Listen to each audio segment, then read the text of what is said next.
Abarundi bitegurira guhimbaza umunsi mukuru ukwikukira ku Burundi ku wa mbere mu Kakaro umwaka wa 2024 umuhinga mu vya kahise Professeur Emile Mworoha aremeza ko kuva Burundi bwikukiye hari intambwe bwateye.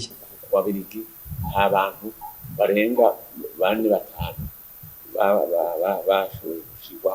bashoboye kwiga university, ariko rero kuri iyo myaka 60 n'ibiri tumaze ariko abaye university benshi hariho imana university yashizweho yubatswe mu development y'igihugu, nuko urabona arabashizeho na ibitego bishasha bifate icayi n'amabarabara ibarabara babirigi ririmo kaburimbo ryagira ubugarama, ariko ubonye ama chef lieu de province yose y'u Burundi harimo amabarabara makadamizi. Ivyo onye byose birerekana ibyashizwe imbere kugira ngo Burundi bube bukize.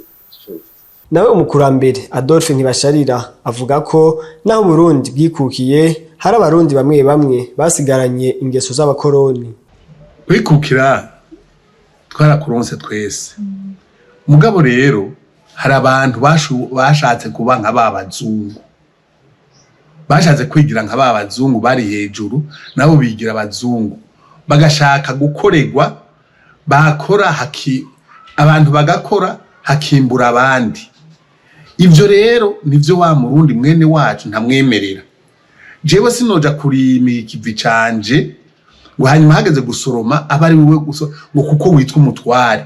Naho rero abantu batera igere, naje uhora wumva kenshi abantu ngo bagiye mu mabarabara, ubarenganije mu bintu musangiye, ushatse gutwara byinshi kumurusha. Ibi bintu ubuzi dukora ukawusanga uri kushiramwe abawe gusa, uri kushiramwe aba uti ndahashire uzogwiza umwimbi tuzosangira twese, uzohashira wa wundi azozana umwimbu mu rugi wawe gusa bikuraba.